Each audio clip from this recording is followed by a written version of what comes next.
Hey guys, welcome back. So today I'm out here on the range, and I've got my trusty deer rifle with me.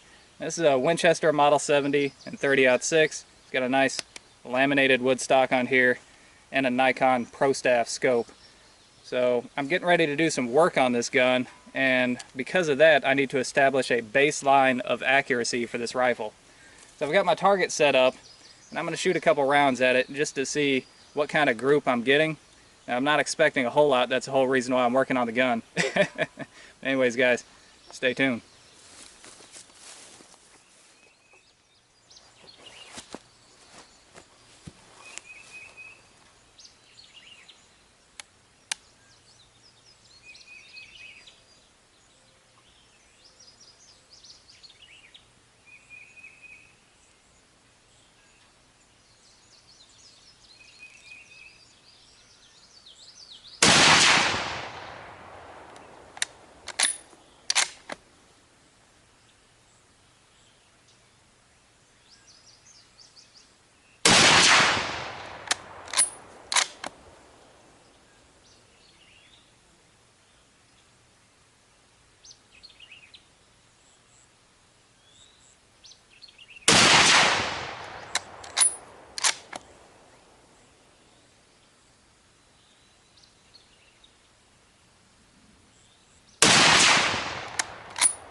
Alright, let's see how we did.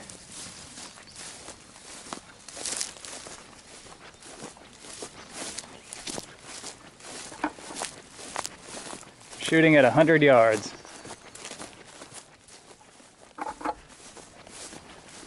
Alright, let's see what we got. That's 5 rounds. Hey, that ain't too bad. We only got one right over here. We got one flyer, then the other 4 are all right in here. That's right where I was aiming. Hey, that's pretty good. One flyer, huh? Well, let's mark these and go back and shoot a couple more rounds and see what happens.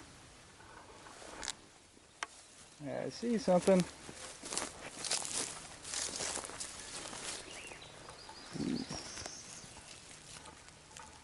Snake skin. Huh. Gotta be on the lookout out here.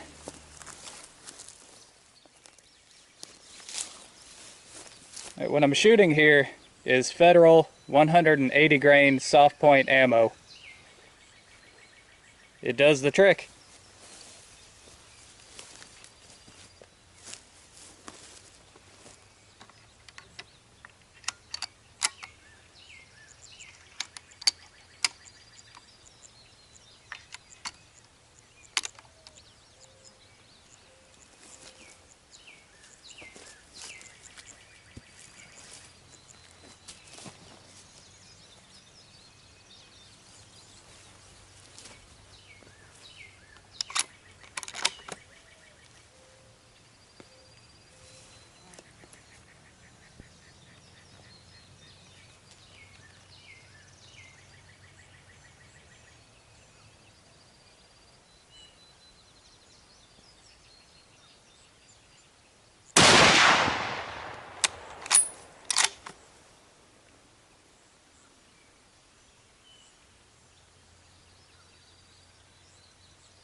It's hot out here. I'm sweating. I'm not sure how well those last couple rounds did because I have sweat pouring down in my eyes, but we're gonna see. I felt pretty confident in them.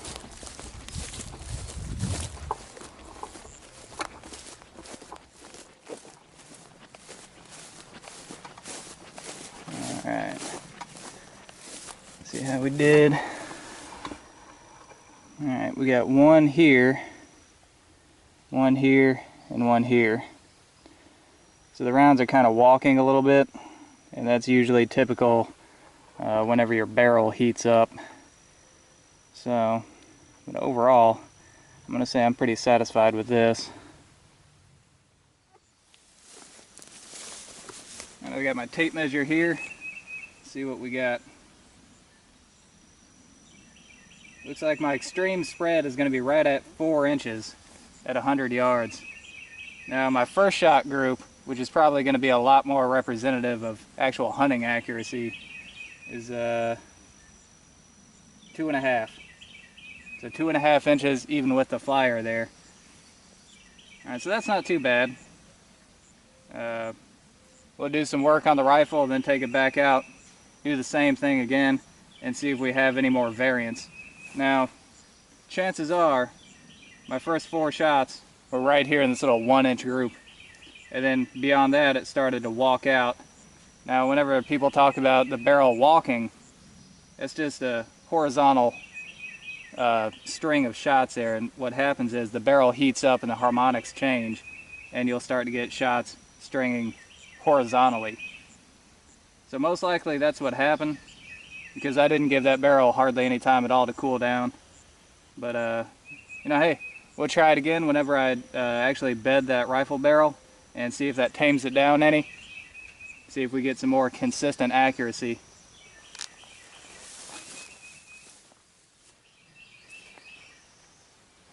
Well, since I'm here, might as well try something else.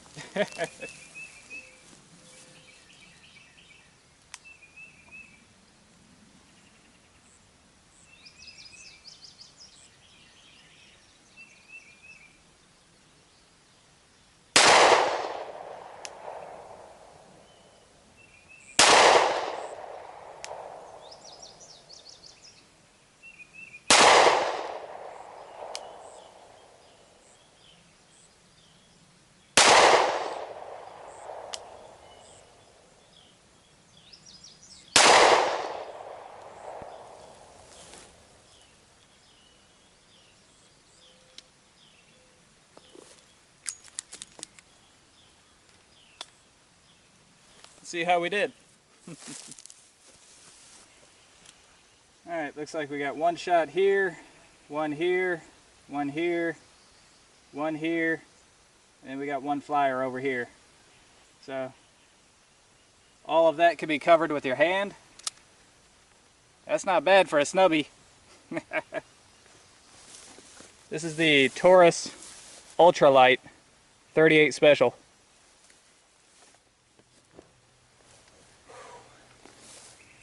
Well, that went pretty good. We shot the old 30-06 at 100 yards. We did really well. I'm pretty positive that those flyers that we got those last 3 rounds is due to the barrel heating up, because it's still toasty to the touch and I'm wearing gloves. So that first group was really impressive. There is room for improvement, so it's definitely worth improving on, which is exactly what I'm going to do. Then we tried the old Taurus snub nose at 15 yards. Got a hand-sized group, which is about average with a snub nose. Now, I do know that it'll do better than that, because I've done a lot better than that with it, but you got to practice a lot with one of those to get good with it. And by the way, 15 yards is probably about 3 times further than you're actually going to have to shoot in a real self-defense situation. But that's just talking averages. You never know what the situation is going to be until you're in it.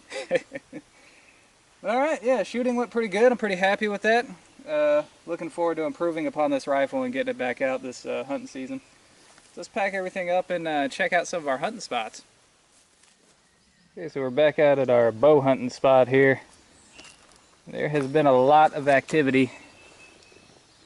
You see I put this salt block out the day before yesterday, and it's starting to dissolve a little bit and run down into this hole, and the deer have just been tearing this up. Look at all the tracks around here. They're digging a heck of a hole there. Man. So they're definitely craving the salt, which is pretty normal whenever it gets hot out. They're going to crave salt. So it's probably about time to put some mineral out with it. Now, I also put out some stuff called buck jam. And that's kind of like a syrupy stuff you pour out on a stump or logs. And the deer come and lick it off. And it's got some nutrients and stuff in there that's good for the deer too. It's kind of like candy for them. Put a whole bunch of it out over here. See, they licked all this. They licked this piece here smooth.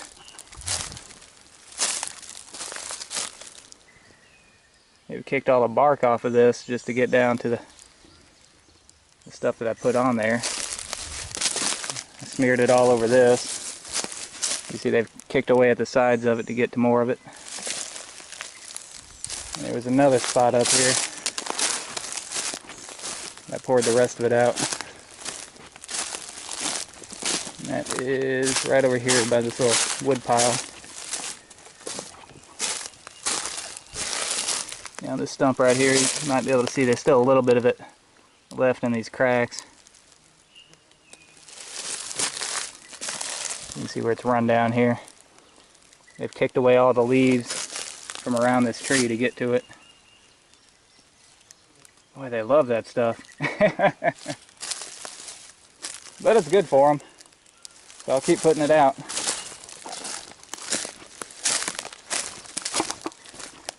Tons of tracks in here. I've been seeing one buck. He looks like he's got a little bit of size to him. Their antlers aren't developed yet.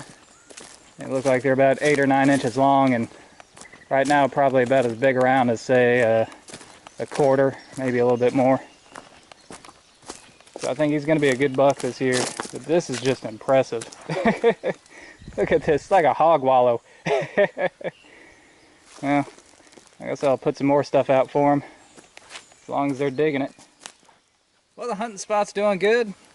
I took a look at the tracks there. It looks like probably it's only 3 or 4 deer using that spot. I know it looks like a whole herd. But one deer can make a lot of tracks, and there's hardly any variance in the size of those tracks. So I think it's probably just 3 or 4 deer that's just consistently coming to the same area. My deer rifle's doing good. That's one of my deer rifles. It's not my only one, but I'm excited to get to work on that and see what kind of accuracy I can get out of it. You know, every year I try to focus on something different for hunting season to keep things new and exciting. Last year I focused on bow season, and in particular traditional bow hunting. Now, I was successful at that. I got 2 bucks within like 3 weeks of the season opening, but there were some problems with that too. This year I think I'm going to focus mainly on the late season and more on gun season. And the reason for that is because last year, yeah, I had a great plan for bow hunting. I had all my bow hunting spots set out. I had plan A, plan B, plan C. And like I said, I was successful. But as the season progressed, you know, once it got to, say, after Thanksgiving, it was like the deer just disappeared. Well, they didn't really disappear. It's just I didn't have any good late season spots that were scouted out and ready to go. So I'm going to remedy that this year. Now, I know this is going to disappoint a lot of people, but I'm probably not going to do any traditional bow hunting this year. And that's because a lot of last year I spent not looking for the deer. I spent just trying to get that big 62-inch long recurve through the woods and working around the equipment more than actually hunting. And I've got more hunting equipment than just one bow. You know, I've got crossbows, I've got compound bows, and my crossbows, I haven't used those in 2 years. And frankly, I got to get my money's worth out of that stuff. So, and different things are going to be more obtainable to different people. You know, I can show a recurve bow that's going to be really obtainable for some people. They're going to really enjoy that.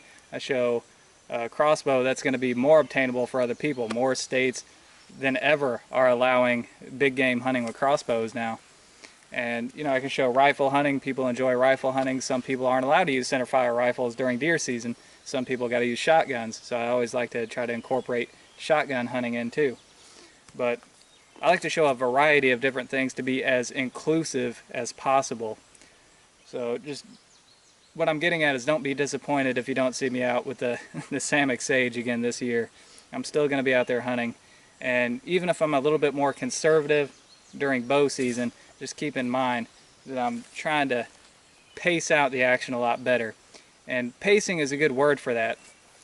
You see, last year during bow season, I filled both of my buck tags, and I've only got 2, right? Tennessee, you used to be able to get 3 bucks a year. Now, last year they dropped it down to 2, and I filled both of my buck tags during bow season. Now, I wouldn't change that for anything in the world. I had a great time, but it kind of took something away from the rest of the season. Just knowing that I was that limited. You know, I'm not a trophy hunter. I don't care about how big the buck is. I don't care if people give me high fives. I'm out here to fill the freezer and have fun. All right, this is just the lifestyle that I want to live. If I'm happy with it, I'm going to take it. But it did take something away from the rest of the year, just knowing that I was that limited that I couldn't get another buck. So what I'm getting at is, as far as the buck situation goes, I'm going to be a little bit more picky about the size of the bucks that I get to. Now, as I said, I'm not a trophy hunter. But you can only get 2 bucks. Now does, hey, if it's brown, it's down. I don't care what size a doe is, because the management plan here in Tennessee says that there is no bad time to get a doe.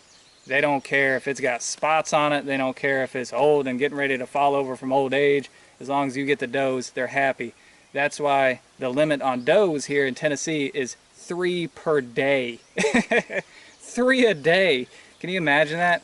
Yeah, nobody goes out and gets 3 does a day every day of the season, but I guess if you can find them, you can get them. Now, the reason that they have laws like that is because in years past, you know, they really shamed people for getting does. It was all about the bucks. You know, you want to get your buck every year, and if you shot a doe, that was supposed to be a bad thing. But because of that, the buck to doe ratio got way out of whack, and that's pretty much all over the South. When I was growing up in Georgia, I remember the buck to doe ratio was something like 40 does to every 1 buck. I would go whole seasons and never see a buck, and that's why. It's because nobody was ever shooting does, and you would hardly ever see any rut activity too, because there was just does all over the place. The bucks didn't have to go very far to breed. You know, if a big buck is comfortable in one area, and if he only has to go 20 feet to find a doe, he's only going to go 20 feet to find that doe. But if you make them work for it, if there's a good population balance, then you're actually going to see some more activity during the rut, and you can let the deer be the deer that they're supposed to be. You know, just a more natural balance in the herd. All right. Anyways, guys, that's all the time that I have for today. I've rambled on enough now. Hope you guys enjoyed it. Until next time, thumbs up.